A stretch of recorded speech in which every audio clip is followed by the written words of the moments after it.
ഈശോമിശിഹായ്ക്ക് സ്തുതിയായിരിക്കട്ടെ. നമ്മളെല്ലാവരും നമുക്ക് ഒത്തിരി അധികം സഹായം ചെയ്ത ആൾക്കാർക്ക് താങ്ക്സ് പറയാറില്ലേ? അല്ലെങ്കിൽ നമുക്ക് അങ്ങനെ സഹായം ചെയ്തവർക്ക് ഒരു താങ്ക്സ് എക്സ്പ്രസ് ചെയ്യാൻ വേണ്ടിയിട്ട് അവർക്ക് സമ്മാനങ്ങൾ കൊടുക്കാറുണ്ടാകാം. അല്ലെങ്കിൽ അവർക്ക് നമുക്ക് പറ്റുന്ന പോലെ നമ്മൾ അവരെ സഹായിക്കും. അങ്ങനെ ചെയ്യാറില്ലേ? നമ്മുടെ ഈ സെയിൻറ്റ് ഫൗസ്റ്റീനയുടെ ഡയറിയിൽ 1318 പാരഗ്രാഫിൽ ഇങ്ങനെ സെയിൻറ്റ് ഫൗസ്റ്റീന ഒരു ദിവസം ഈശോയോട് ഇങ്ങനെ പറയുന്നുണ്ട്. അതായത് ഈശോയെ എൻ്റെ എല്ലാം പൂർണ്ണമായിട്ട് സമർപ്പിക്കുവാണ്, എൻ്റെ ശരീരത്തെ, മനസ്സിനെ, ആത്മാവിനെ, എല്ലാത്തിനും സമർപ്പിക്കുമെന്ന് പറഞ്ഞ് ഈശോയോട് പറയും. അപ്പോൾ ഈശോ ഇങ്ങനെ അതിന് റിപ്ലൈ ആയിട്ട് ഈശോ പറയുന്ന കാര്യമാണ്, എൻ്റെ മകളെ, യഥാർത്ഥത്തിൽ നിൻ്റെ സ്വന്തമായത് ഇനിയും നീ എനിക്ക് സമർപ്പിച്ചിട്ടില്ല.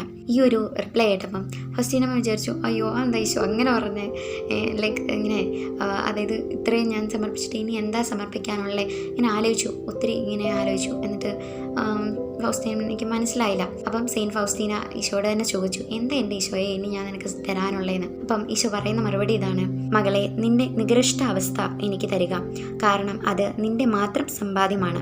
ശരിക്കും ഈ ഒരു റിപ്ലൈ സെയിൻറ്റ് ഫൗസ്റ്റീന കേട്ടപ്പം ചെറുതായിട്ട് വിഷമിച്ച് ഈ ഒരു പാപഭാരത്താൽ, എന്നാലും ഈശോയുടെ ആ കരുണയിൽ ആശ്രയിച്ച് ഈശോയുടെ ആ ഹൃദയത്തോട് ചേർത്ത് വെച്ചു ആ ഒരു പാപാവസ്ഥയെ, ആ ഒരു മോശാവസ്ഥയെ.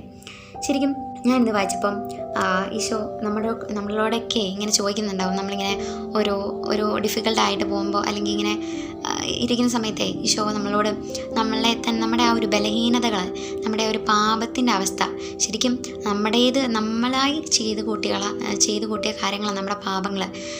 ഈ ഇപ്പോൾ സെയിൻറ്റ് ഫൗസ്റ്റീൻ സ്വന്തം ശരീരം, മനസ്സെല്ലാം സമർപ്പിച്ചു എന്ന് പറയുമ്പം അതൊക്കെ നമ്മുടെ ഈ ശരീരം, മനസ്സ്, ഇതെല്ലാം അത് ഈശോ തന്ന കാര്യങ്ങളാണ്. നമ്മുടേതായിട്ട് നമ്മുടെ കയ്യൊപ്പുള്ളത് നമ്മുടെ പാപങ്ങളാണ്.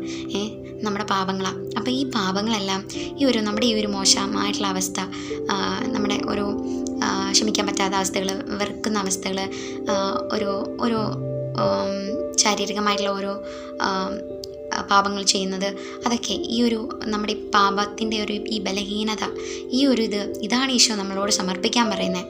കാരണം ഈശോയുടെ കരുണ അത് നമ്മുടെ ഈ ബലഹീനതയിലാണ് ഈശോയുടെ കരുണ ഇങ്ങനെ ഒഴുകുന്നതിന്. നമ്മുടെ എല്ലാ ബലഹീനതകളും നമുക്ക് ഈശോയ്ക്ക് സമർപ്പിക്കാതെ നമ്മുടെ ഈശോയ്ക്ക് ഒത്തിരി മുറിവുകൾ ഉണ്ടായിട്ടുണ്ട്. അതുകൊണ്ട് തന്നെ നമ്മുടെ എല്ലാ മുറിവുകൾ ഈശോയ്ക്ക് മനസ്സിലാക്കാൻ പറ്റും. അതേപോലെ തന്നെ ഈശോ എല്ലാവരുടെയും മുറിവുകളെ സുഖപ്പെടുത്തുന്നവനാണ്. ആ ഈശോയ്ക്ക് നമ്മുടെ എല്ലാ മുറിവുകളെയും സുഖപ്പെടുത്താൻ പറ്റും. ഈശോയുടെ കരുണ നമ്മുടെ ഉള്ളിൽ നിറയട്ടെ എന്ന് നമുക്ക് പ്രാർത്ഥിക്കാം. ആമേൻ.